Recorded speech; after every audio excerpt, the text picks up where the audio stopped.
don't want to be miserable. There is no way. Au mwanamke mwenye kujipenda.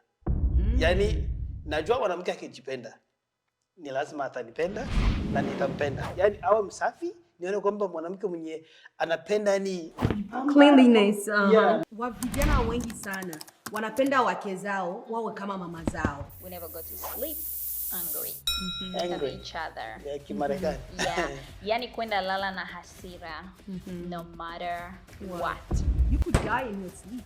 Like that, it's that serious. Niliposti picha fulani kwa Facebook.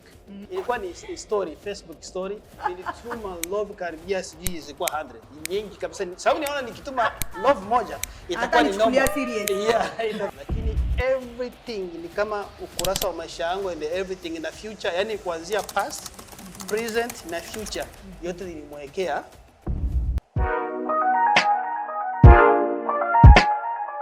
Mwanamke ni kungangana, mwanamke ndio kufanya vyote, uende mkazi, urudie, uclean, upike and then be available for your man. Trust me, you won't give him na ukue mama mzuri. Ukue mama mzuri. Yani tuna glorify hii kusema eti kwamba ni black woman iko strong. No, hawakufanya vile by choice. Ilikuwa that's what they had to do. Emo Talk Show. Jambo na karibuni tena kwenye kipindi chengine cha Emo Talk Show. Emo Talk Show ni mahali ambapo tunazungumzia mada zote zinazotuzuru sisi kama Waafrika huku gaibuni. Kwa hivyo mimi ni mtangazaji wenu Tulia. Na kama hujui hivyo inamaanisha kwamba bado haujasubscribe kwenye channel yetu. Tafadhali bonyeza subscribe button, usubscribe. Please and thank you. Alafu kama wewe umekuwa hapa muda na sisi, Emo Talk Show itaeneza miaka 4 in February. I cannot believe that. Oh. Yani Mungu ni mwema. No, seriously. Kama umekuwa nasi, ninakuappreciate, ninakushukuru. Mwenyezi Mungu akusaidie katika kila ambacho unataka kukifanya. Kama ni mara yako ya kwanza, tafadhali naomba click subscribe button ili uwe pamoja na familia yetu. Na kama we ni mtu ambaye unakujaga lakini hujawahi kusubscribe, fanya hivyo hivyo. Nimewaletea kipindi chengine. Mtakwenda kukipenda jamani. Kwa hivyo nawakaribisha muendelee kuangalia. Leo na wageni wangu, ningependa wajitambulishe, watuambie neno 1, 2, 3 kuhusu wenyewe. Okay. Ladies first. Yes, ladies first. Kwa majina naitwa Anik. Mimi ni mama. Nafanya kazi na ni mwanafunzi. Na mimi nafurahi sana kwa kwenye kipindi kisikia leo. So guys, stay tuned. Na amesahau umesema ni mwimbaji? Nimesahau mwimbaji. Mwambie please, ni mwimbaji alafu tena na sauti nzuri sana. Na mimi ni mwimbaji wa nyimbo za Injili. Yes. Ndio, so kwa majina naitwa Furaha Mweshama. Kwa jina ya nje zaidi sana watu wanijua kwa Happy Pro, the director.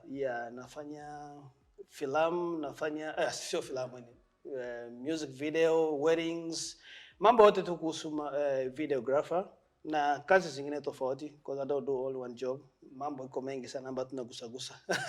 Tena ana manage mke wake. Kama unasikia kwamba yuko successful musician kwa sababu iko na mume wake in the behind the scenes, anafanya kazi. So asanteni sana kwa ujio wenu jamani. I really appreciate you guys. Asante pia kwa kuja. Na before niwaambie kabisa ni nini, na swali nataka kuwauliza tujue kama watajibu nini kwa hilo. Anik na Furaha, kuna mtu gani kwenye historia ambaye unawaga na muangalizia sana? Yani someone that inspires you, unaona kwamba they are an inspiration to you, just that. Ndio, mimi kibinafsi kikweli sina mtu mmoja, ile na watu wengi ambao naangalia kwa mfano wa maisha yangu. Na watu ambao naangalia ni watu wale walioanzia maisha ya chini na nikaona hadi walipofikia. Sina kabisa specific kwa mtu mmoja, sababu najua nikikaa na mtu mmoja na huyo mtu akiingia sijui kiundani zaidi sana, kwa watu sometimes wana change. So ile kibinafsi mimi niona kwamba yoyote ambaye anaonesha improvement kwa maisha yake ndo nafuatilia sana. Okay. What about you? Okay, kwangu mimi naweza nikasema mwimbaji ambaye anaitwa Celine Dion. na kuanga namfuatilia tangu niko mtoto kidogo, na ile kutamani siku moja niimbe kama yeye. Yani niwe kama yeye, mambo kisauti, kimziki. Ila kuna watu wengine tofauti kama spiritually na fatiliaka sometimes, ila kukuwa specific ni huyo mwimbaji. Yes. Na kuko mwingine anasahau. Kuko mwingine ambaye anafuatilia siku hizi anaitwa Coach. Coach nani? Ni mama mmoja anashauri mambo ya ndoa naye pia. Okay. Oh yeah, I also have a coach mwenye niko nafuatilia sasa hivi. Anaitwa Coach. She's in Europe. Oh, okay. Yeah. That's cool. Yes. That's cool. All right. Hii kipindi ni kipindi yenye itatusaidia sisi wote, na mie ni mtu mwenye napendaka sana kujifunza, and that's why mara nyingi naongelea mada zenye uko kwenye mitandao mnasema Tulia, mbona wewe hujapitia hicho kitu, lakini kwa sababu napenda sana kujifunza. Leo tutakuwa tunaongelea kuhusu ndoa na jinsi gani watu wa kizazi chetu wanavyofafanua ndoa zao kiutofauti kabisa na ndoa za asili ambazo zinazotambulika kama vile ndoa za wazazi wetu, bibi zetu na kadhalika, right? Na reason ningetaka kufanya hivyo ni kwa sababu naona kwenye mitandao watu wanasema vitu vingi sana kuhusiana na ndoa, na most of those things haviko healthy, right? Na it's very important kutumika kitu na kuongelea kitu in a healthy way, kwa sababu kila mtu iko naangalia. Yep. Kila mtu iko naangalia. So nilibaleta hapa juu I love you guys' marriage. I love ndoa. Napenda sana ndoa na napenda ndoa yao to be exact. Na ndio maana mtu mwingine anasema Tulia John ni mia yanita. No. Hii ni ndoa yenyewe nishaona na vitu yenyewe niko naona either kupitia mitandao yenu, what I've seen in your home. Napenda hivyo na I feel like tunaweza tukajifunza kutoka kwenu. Kwa hivyo msikilizaji wangu, nakuomba tafadhali uwe makini today. Usikilize kabisa kwa ndani. Sio kuangalia eti huyo ni furaha anaweza niambia nini. Okay? Kwa hivyo ningetaka kujua kwanza a little bit about your love story. Mlijuana wapi? Mlikutanaje mpaka mkaona, na nini kabisa kiliwachochea kumuuliza the other person eti nakupenda, nataka uwe nami. Nianze. Yeah. So mimi kabisa nilimuona, niliona hata kuisema aliposti picha fulani kwa Facebook. Sababu alikuwa ameshakuwa friend, nafikiri request friend request, nilitumanga friend request, akajibia, so tukawa kama friend. Na kuna siku nikaona anaposti picha moja ambayo iko na kitabu kama mwanafunzi fulani hivi, style yani iko professional. Okay. Yeah. Style fulani nimependa. Sasa kibinafsi mimi nilikuwa nasema mwanamke ambaye anamhitaji maisha au mwanamke mwenye kujipenda. Yani najua mwanamke akijipenda ni lazima atanipenda na nitampenda. Hiyo ndio ilikuwa kwa akili yangu. Yani awe msafi, nione kwamba mwanamke mwenye anapenda yani kujipamba, cleanliness. Yeah, mambo ya pili ndio ilikuwa kwa akili yangu. Na kipindi alipost ile picha kikweli nilifurahi sana. Ni picha ambayo nilituma love. Alipost kwa mtandao gani? Facebook. Alituma kwa Facebook. Okay girl. Post on Facebook. Ilikuwa ni story, Facebook story, na sijua ile fasi ya kukanyaga zile love zile. Nilituma love karibia sijui zilikuwa 100. Nyingi kabisa. Sababu niona nikituma love moja itakuwa ni normal. Serious. Yeah, itakuwa ni normal. Ndio nilituma hizo love na nafikiri naye aliona. Sasa sijui kipindi aliona ndo anaweza kusema. Yeah, kipindi ndo. Yeah, utuambie wewe kwa hiyo na nini uliambia? Yeah, imenichukaga attention. It got my attention. So I was like, okay. Huyu ni nani? Yeah, we got so much love. Who is this? So hapo ndo nilienda kucheki kwenye profile and I was like, na hapo nilikuwa na post zile picha. Zile professional. Yeah. Yeah, and I was like, oh wow, okay. To me, I feel like it was love at the first sight, because kuona picha, like profile, it was just like, okay, I did admire him as a person until later sa tuliingia mambo mazungumzo, kuongea, chatting, this and that. That's when it got serious. So yeah. Okay. Ndo hapo yote ilianziaga. Na nifungue so kipindi nilikuwa tu unajua mtu atakuwa shona kitu. Nikamwandikia, tunaandikiana akajibia, baadaye nikamuomba namba kama tu watu kuwasiliana WhatsApp namba ya haku nani kabisa sita akantumia WhatsApp namba sababu alikuwa ameshaona profile. Ulikuwa tayari yani alikupenda na yeye alipendana. That's how I say it honestly. Yeah. So baadaye nikamuomba yeye kunitumia tu namba. Nikaona hii sitaki kuongea naye moja kwa moja. Nikamuomba M-Pesa namba M-Pesa contact nimtumie Tori. Nikamtuma $30. Just for the data. Hivyo atujiongea. Kwa hiyo uko nasema eti kwamba yeye alikuwa wapi at this time? Ile kipindi alikuwa iko Uganda. Mimi niko Uganda, uko USA. Niko USA. Uka love zile. Ukatuma na $30 juu apite na nunua data. Yeah. Wauze. Nikatuma $30. Na nikamwambia kabisa na wakazichukua. You are a gold digger.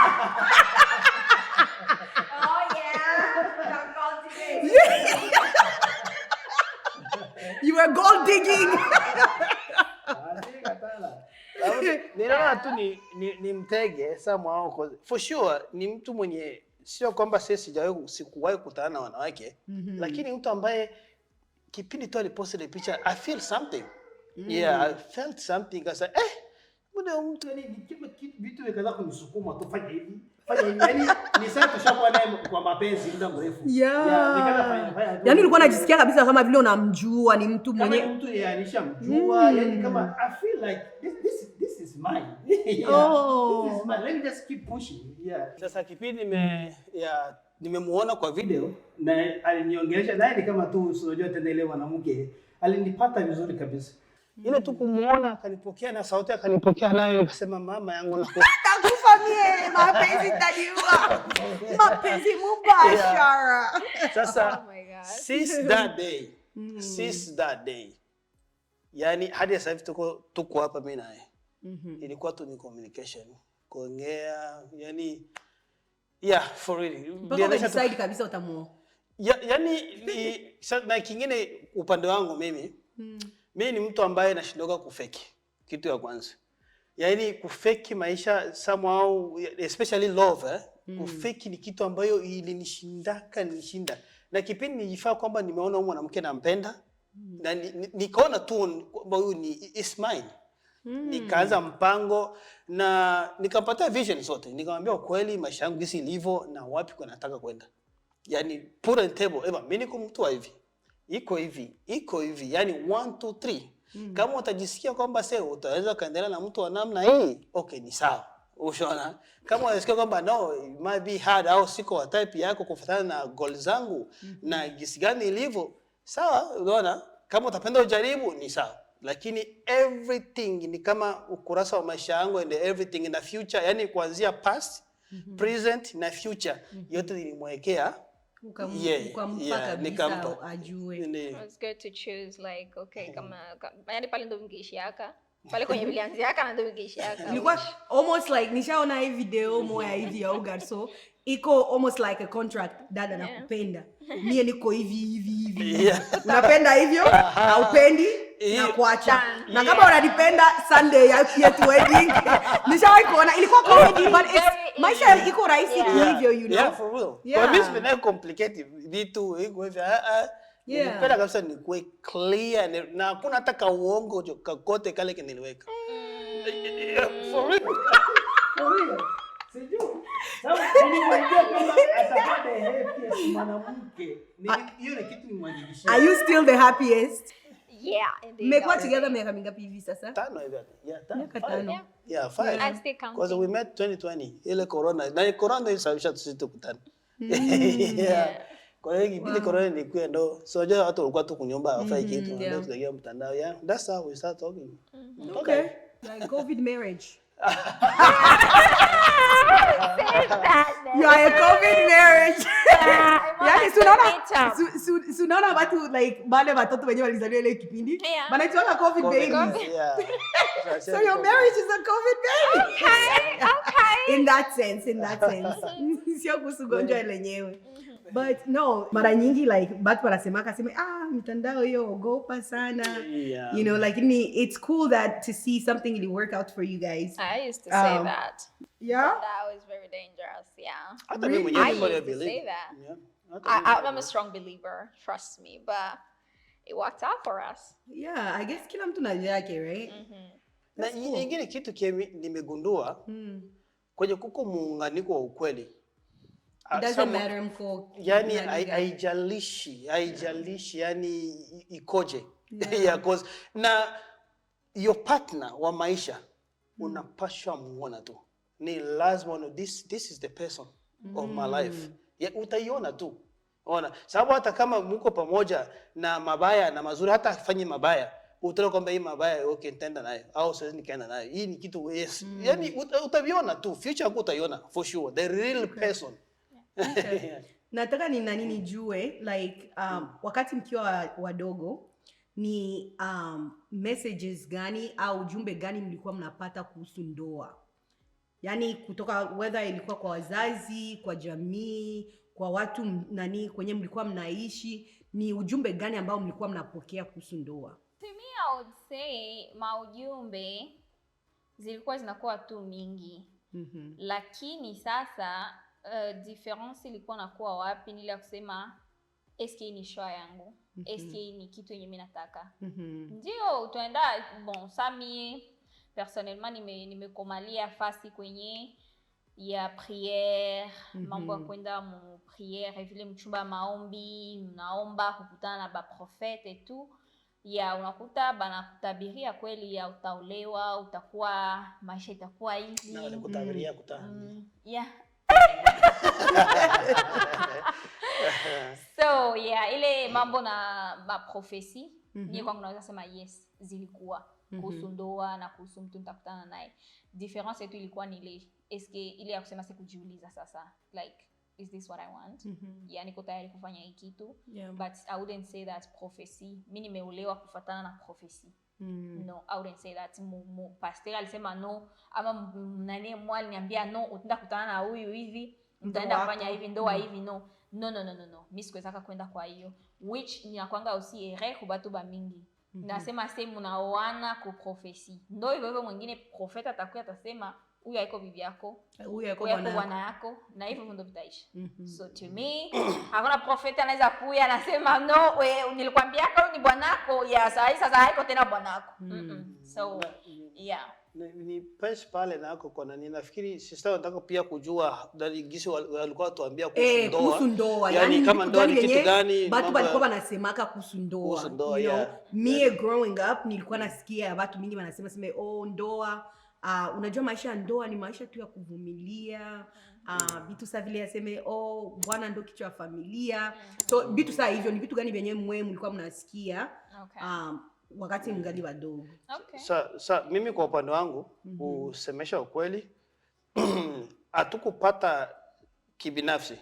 Sikupata chance sana kusema kwamba zai kakaa na wazazi. Unajua mtu anaweza kukaa na mzazi wake anamwambia na mtoto wangu huko evusha komaa. Ushaona, so na najua unaweza kufika fasi na ukaoa ukajipanga ukitaka kuoa kuwa na mke kuwa na mke. So na kusema kwamba ndoa iko hivi inatakiwa uishi hivi na mwanamke hivi na hivi, no, hapana. Siwezi nikakumbuka kama ilitokea, siwezi nikakumbuka, lakini kwa maisha sisi tulikomaa tunaona tu warafiki watu wazima anataka mwanaume, sisi tulikuwa tunajua tu ndoa ni sex. For me. Yani kwa ile mazingira ya mazingira soje mazingira ya bandugu zetu wabembe kona so ajilala nani no. Yani sex free something like that. Unajua kama ndoa yote lakini kusema kwamba aseme ndoa ni kitu labda kigumu unaweza kufika hivi na utaambiliwa kwamba ni uvumilivu, but hautafafanuliwa nini maana ya uvumilivu. I like that. Ushona, ndoa ni uvumilivu, usifanye hivi kufanya hivi, yani hakuna details. Sasa okay, ile uvumilivu ikoje ili nifike mpaka kuvumilia. Nafikiri kwa upande wangu ndio hivyo kuhusu. To me, I would say mimi natokea mu familia yenye it was a loving family na partnership. Kweli. So kuhusu ndoa, like on like a serious note, ni bitu nimeishi munyumba. Yeah. Mi sitokee fasi yenye kuko violence. Yeah. Na sitokee fasi kwenye nilipata chance ya mzazi kukikala na mzazi na kuongea ndoa na kwa hivi na kwa hivi. Uliviona katu? Niliviona. Yeah, hata mimi I've seen kindness, I've seen love, I've seen partnership. So that's where I got it from. Na ile mambo asema ya kuvumilia, I've seen it there. Right. Yeah, so ndo kitu yenye tu mimi naweza nikasema kwa hiyo swala really. Yeah. Yeah, na mambo ya kuvumilia zaidi sana. No, I'll just say that. Yeah. Ilikuwa ni kupigwa na kuvumilia. I think that so I don't being know depending, right? Hata mimi I come from a very loving home. Lakini tukiangalia like mujamii yetu ya Babembe, mimi niko Mbembe, like kubabembe mwanamke hawezi rudia kwao, hawezi enda ambie wazazi yake aseme bwanangu kona nitriti hivi. Utasikia aseme basi ni nini? Hiyo ni nini? Alikupiga, alikuua, like maisha inaendelea, like hakuna kitu hapo, you know. So kubatu wa mingi benye balikomala mu environment yenye like beko na babembe bengi, yabo historia inaweza kuwa tofauti, even though bo benye like mnyumba hapo balikomala mnyumba yenye iko loving or whatever, inje batasikia hiyo maneno. Oh, bibi fulani alitoka nje, sijui juu bwana alimpiga, au juu bwana hivi na hivi, oh iki bwana atenga, like hivi iko sawa huyo, jani anaweza toka mnyumba juu ya hivyo, you know. So kuko zile tuna perpetrate behaviors zenye haziko za mzuri. Na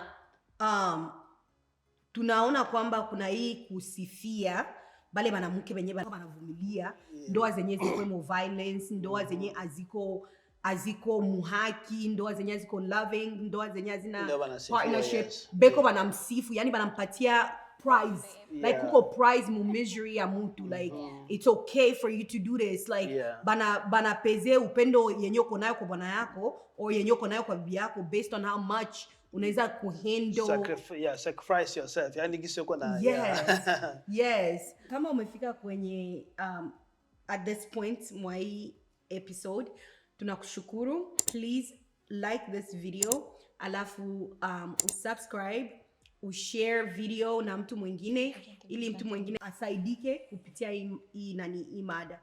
Alafu comment kama kuna kitu ambacho umependa ambacho Anika amesema or Furaha amesema. Sema nimependa pale ambapo umesema hiki, nimependa msingi ambao umejengana, nimependa kile. Comment in the section, inatusaidia sana kufanya hii kazi na kuendelea kabisa. I think kenye naweza penda kujua mpaka mwe mufike hapa, right?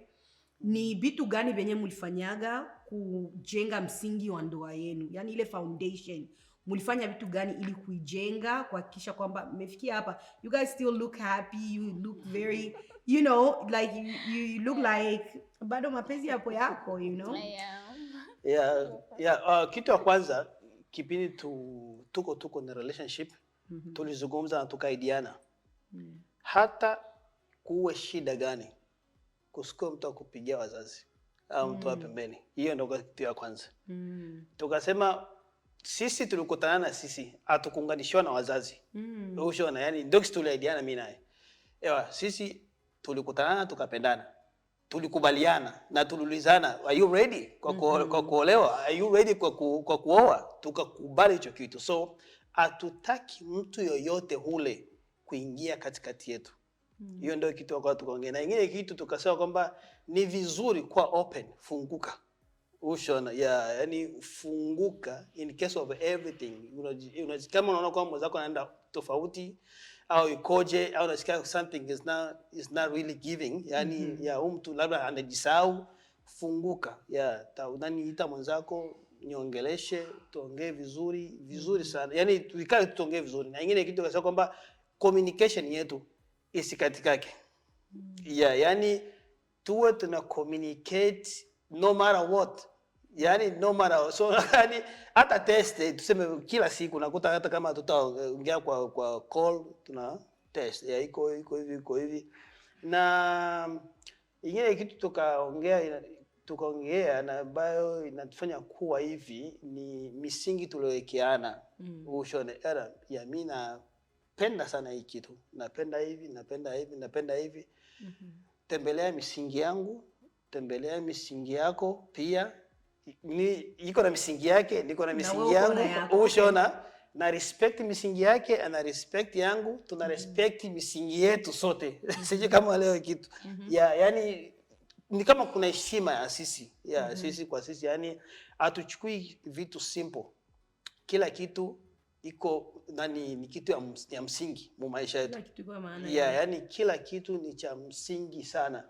Na wala sijui kama niko sawa, wengine wanaweza kukumbuka. Nimeweza ongezea ni ile kusema mwili lituka ya misingi, we never go to sleep angry at each other. Ya Kimarekani. Yani kwenda lala na hasira no matter what. So I would say that is one of the things that has kept us going. Even sometimes I know can have misunderstandings and all that. It has happened. He's really mad. I'm so mad. But we've come to a time that it won't happen. Hatutalala. Na atuongele. Okay, not necessarily like solving the issue, but more like trying to see how we can apologize and kind of sleep if we're not ready to have the conversation. Or hata kama yeye alinikosea, ananilomba msamaha, I'm like I'm not ready to forgive you, but okay, since umekuja kuomba msamaha, okay, that's okay. And it's the same way to me. It goes both ways. Hata mimi, I'm like, yeah, nisamee nimefanya hivi.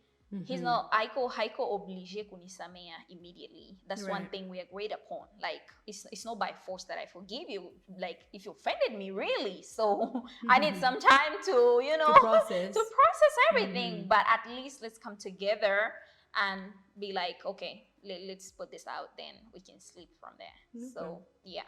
That sounds really good. Nafikiri kwamba nani hiyo point yenyewe unasema kutokulala na hasira ni pointi kubwa sana.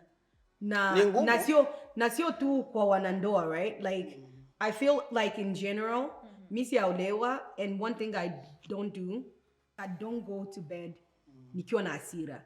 Kwa sababu ni mbaya sana. Inaweza ikakuaffect kimwili, right? Kiakili, because when unalala na uko na hasira, you could die in your sleep.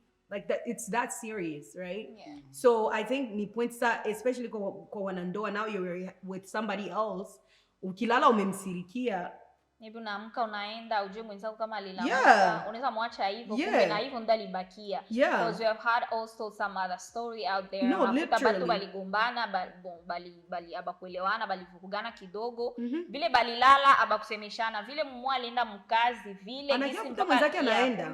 God forbid, but last year it literally happened. Niliona familia yenye bibi alitaka toka munyumba, Aisha kwa kumulango, ndo ali explain, alikuwa Aisha kwa kumulango, ndo akarudia, sema, bwanangu yana ndaka kukazi mapema. Jua nini kutoka nani kukitanda. Anda muangalia. Mtu aishaenda. Na anasema one of the yake biggest regrets is that alilalaka na hasira na wanake hiyo siku. So it's like, it's just one of those things, like no one prays for that to happen. Lakini mumaisha is just not good kulala na hasira. I think that's na kuko njia nyingi za kuhandle hiyo hasira, sababu somehow kuna watu ambao wanashindoka kuongea, kusemesha kweli. Uko na hasira unashindwa kuongea. But always touch ni kitu kizuri sana. Ushona touch kuko. Yes. No. I love it. No. Yes. For real. Kwa sababu unataka wali inawaka, unakuta inawaka kabisa, unakuta yani unataka hata kuzungumza. Lakini kwa njia nyingine unaona kwamba hauwezi kutoa sauti, but touch. Na kama gently. Na kama sio touch, iko ingine kitu kusema kwamba tumalize hii kitu. Nini mwenzako anapendaga? Kama mimi kimfano, najua mke wangu yuko foodie. Okay. Anapenda chakula. Okay. Yeye ni mtu anapenda chakula. Nikiona kwamba hapa nimeboronga nisharibu, Unamnunulia chakula.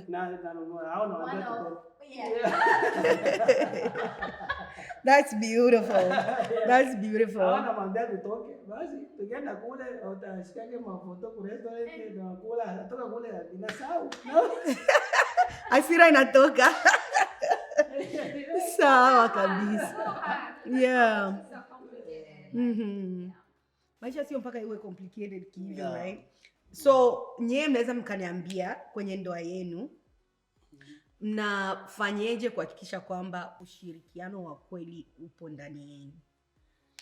Ni vitu gani mnafanya?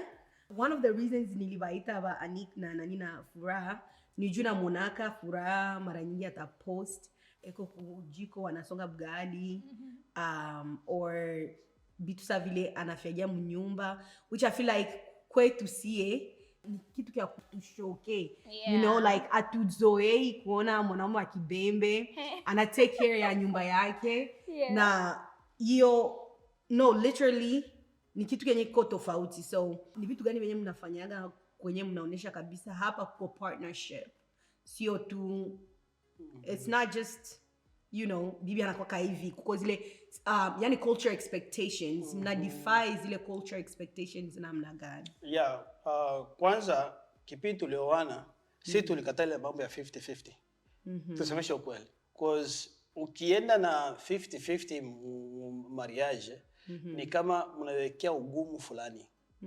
Yani ndoa kikawaida ni mimi ndani yake, yeye ndani yangu. Shona. Yani niseme kwa mfano gisi tuliona iko napika, si ndio vile? Kwa mfano iko napika. Na naona kwamba kupika labda masani iko pale. Ushona, kuko masani au labda nyumba iko uchafu. Au sio kama laundry, manguo iko mingi. So mimi siwezi nikikaa hapa I have nothing, nisubiri amalize kupika kisha aingie mwa hii, amalize kufanya hivi, kisha ndo yani I don't know. Sijui mimi nifanye nini. Lakini kitu tuliona kwamba okay, unafanya hivi, nafanya hivi. Na haiko hata kuuliza.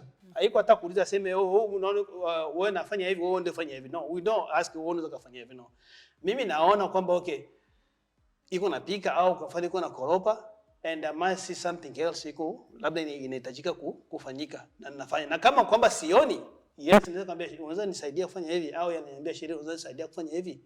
Just sio kama sasa namsaidia yeye, but it's something like we are just doing kwa sisi wote. Furaha, unaweza sema ulitoa hiyo mindset wapi? Yani hizo fikra za kusema eti kwamba mwenzangu kwa nafanya hiki na mimi naweza ni nani bila yeye kuambia like okay nisaidie. Ni kitu nimewaza kiukweli. Mimi mwenyewe nimekaa nikasema unajua kwa kumaliza kitu kwa haraka. Unaona? Kwa kusema kwamba peaceful. Inatakiwa mambo yenu ya nyumba muimalize kwa haraka. Because ndoa iko na mambo mengi sana. Ushona mambo iko na mengi sana. Mimi kibinafsi naona kwamba ni mtu mwenye napenda touching sana. Kusemesha ukweli. Mimi mtu napenda touching. And your love language is touch. Sana. Napenda touching sana, ni mtu napenda tuikae na partner wangu wiki like watching movie, twende hivi, mambo ya vile. Sasa naona kwamba akifanya vile yote bibi utakosa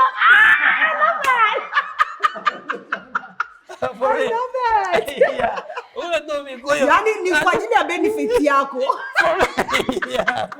Eti nimsaidia haraka haraka ni kwa ajili ya benefit yako. I like that. Kwa sababu yangu na mimi kwa sababu yake.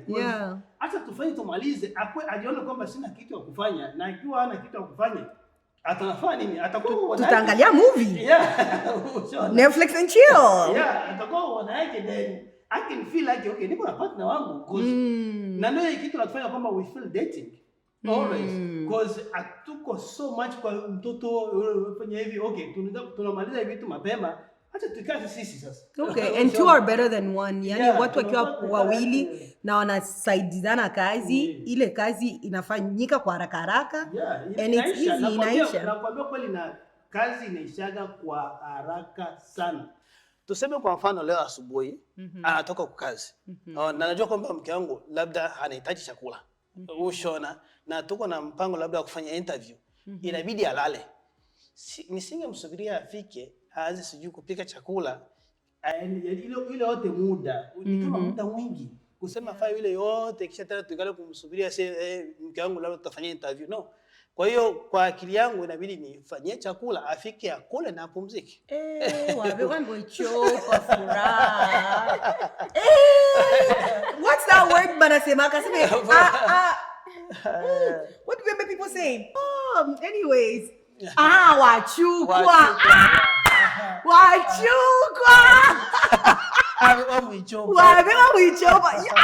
Unampigia.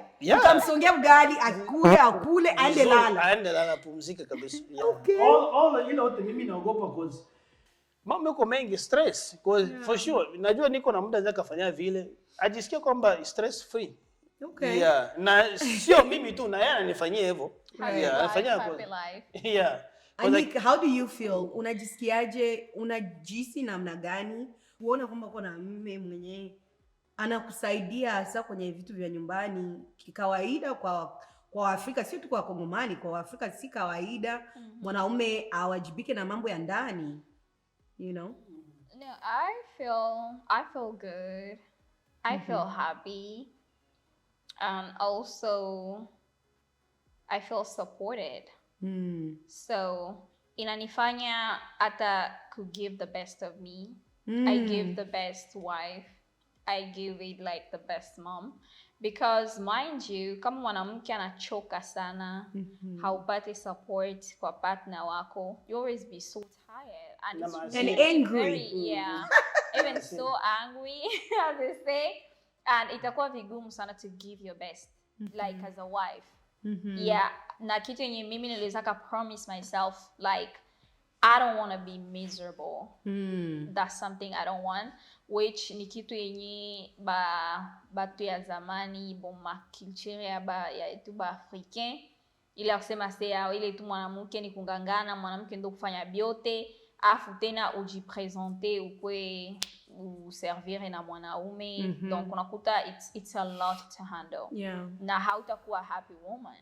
Tusidanganyane.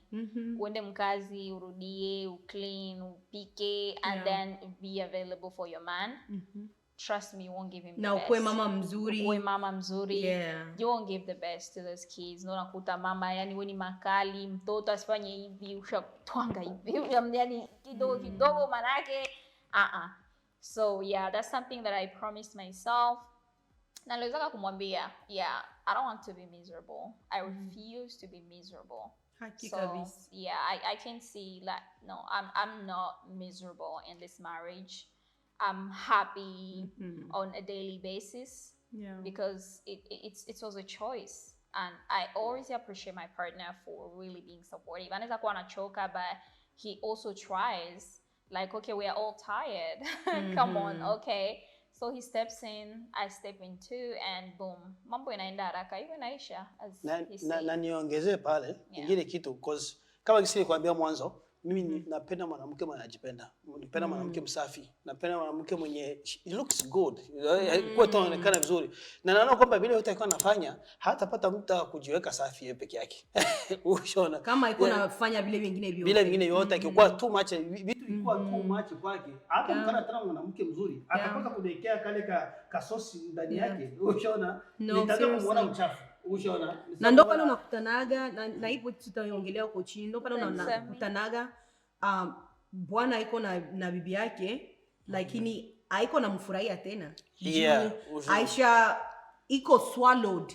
Yani kisema swallowed na maanisha kwamba amemezwa na kazi za nyumbani. Yani kazi za nyumbani, stress sijui ya hiki na kile na kile na kile. Yani yeye amebeba kila kitu kwenye mabega yake. Na kweli kabisa watu wa zamani, wanawake, haswa wanawake, walikuwa walalamiki.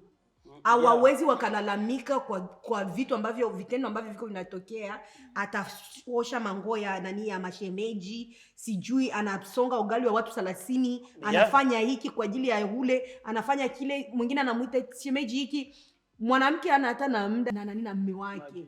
Unaona unajikuta yani umeolewa na familia nzima.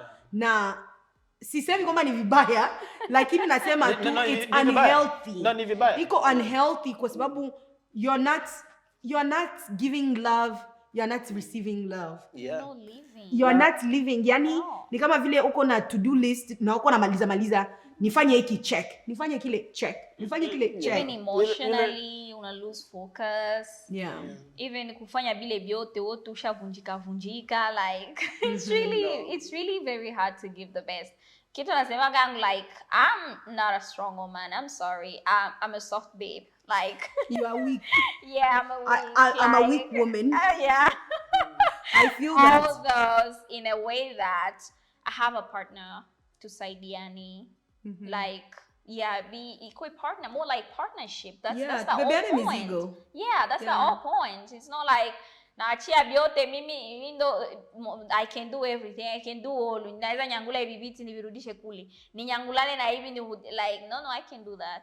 When my man is around, I can do nothing. Yeah, nani ukazia gisu ulisema kuhusu wadada mama zamani kisi walikuwa bana feel okay kufanya everything na wanajiona kwamba wiko proud au wanawasifia. Mimi kwa akili yangu niona kwamba ni utumwa wa fikra. Mimi niona kwamba ile ni utumwa wa fikra, yani watu walikuwa wajui nini maana ndoa, na which ilikuwa ni okay kwa ile kipindi, sababu unajua based kwa ujumbe yenyewe walipokeaga kama watoto, sababu ni kitu kile alikomaa nacho. Unajua unapokomaa na kitu na unakifanya ushakuwa mkubwa, hautaona utumwa fulani. Ila mtu na ndio maana nisikukate na ndio maana wa vijana wengi sana wanapenda wake zao wawe kama mama zao.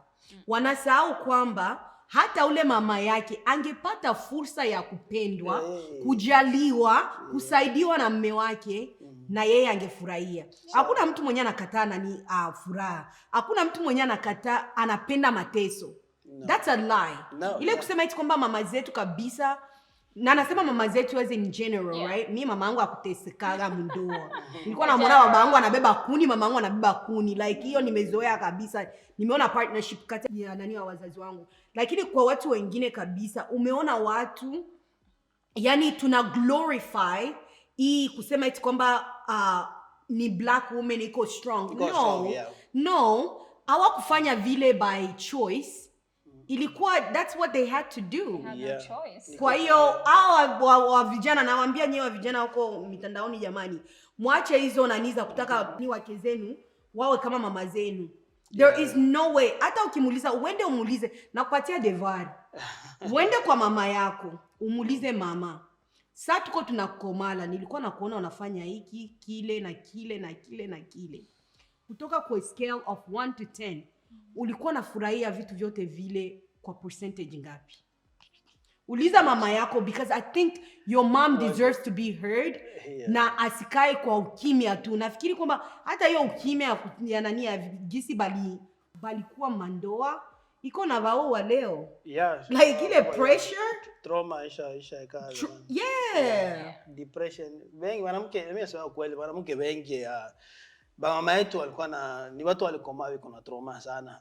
Depression kubwa, na ndio maana unakuta hata bazazi unakuwa na foka mambo mengi tu. No, seriously, I do agree with that. I feel like nasagisi ulisema haiko selfish. It's not selfish to not want misery, right? Sio selfish kutokutaka mateso. Sio selfish kutokutaka kuwa kupata msaada ili uwe mama bora, uwe mke bora. Inakusaidia wewe na inamsaidia mume wako. Yeye kumake happy is of benefit to your whole household. When I'm miserable, trust me, it's gonna multiply. It's gonna go back to me. When something is really wrong with me, it's wrong for everybody. And also that thing of choose, when you have the time to choose, really use that time and choose wisely and put all the things out there, like how you want everything to go. Tabia mimi nasemaga kila siku, ndoa haiko au haiko it's something mshawana. Chochote kile kitanipata mimi, chochote kile ambacho kinaniaffect mimi, na kwamba nikikosa raha mimi leo kusema kwamba niko na hasira, hata kama yeye kuna ndani yake alikuwa na furaha yake, akiona kwamba mimi siongei, anasemesha niko na hasira, moja kwa moja isha affect. Ita affect 100%. Okay. Yote inaenda ni kwa watu wanajua kwamba wakishaoana inakuwa just one. It's all about one. Yeah. And when you do something, I'm not doing for me. I'm just doing for us. Oh yeah, like all of us. Na gisi tusha connect na mtoto inakuwa na mtoto tayari anashakuwa mle ndani. So yeah. Watu wakawa I love that. Thank you so much. Yani na appreciate kweli. Si tuko kwenye mitandao zote za kijamii, tuko Instagram, tuko Facebook, tuko TikTok na tuko YouTube. Hakikisha umesubscribe na ushare hii video kwa watu wengine ili wajifunze neno 1 2 3 kutoka kwetu. Much love from Emo Talk. Mwah. Ciao. Thank you. Wewe hawatawapenda wala watoto kama jinsi atampenda mke wako. Kuna ile vijana wanafikiria kwamba kushare account na mke wako ambaye ni mama wa watoto wako, si ndio? Kakuzalia watoto 2 3, unajifanya wewe ni account ya kwako ya hela. Mke wako haruhusi kutoa hata pesa yote kwenye account yako, haruhusi hata kujua hata passcode ya account yako ya bank. You are stupid.